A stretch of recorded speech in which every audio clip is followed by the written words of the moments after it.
بسم اللہ الرحمن الرحیم صلی اللہ علیہ وآلہ وسلم۔ السلام علیکم ورحمۃ اللہ وبرکاتہ۔ میری توفیق اللہ ہی کی طرف سے ہے، میں نے اسی پر بھروسہ کیا اور میں اسی کی طرف رجوع کرتی ہوں۔ تمام در تعریفیں اللہ رب العالمین کے لیے ہیں جو تمام جہانوں کا مالک ہے۔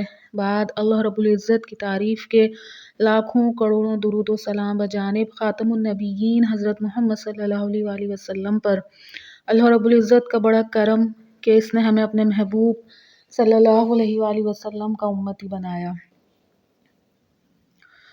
علامہ سخاوی ایک اور جگہ افلیشی کا یہ قول نقل کرتے ہیں کہ کون سا وسیلہ زیادہ شفاعت والا ہو سکتا ہے اور کون سا عمل زیادہ نفع والا ہو سکتا ہے اس ذات اقدس پر درود کے مقابلے میں جس پر اللہ تعالیٰ درود بھیجتے ہیں، اور اللہ تعالیٰ نے اس کو دنیا اور آخرت میں اپنی قربت کے ساتھ مخصوص فرمایا ہے۔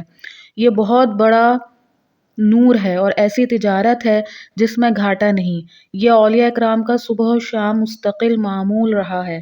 جہاں تک ہو سکے درود شریف پر جمع رہا کر، اس سے اپنی گمراہی سے نکل آئے گا اور تیرے اعمال صاف ستھرے ہو جائیں گے، تیری امیدیں بر آئیں گی، تیرا قلب منور ہو جائے گا، اللہ تعالیٰ کی رضا حاصل ہوگی، قیامت کے سخت ترین دہشت ناک دن میں امن نصیب ہوگا۔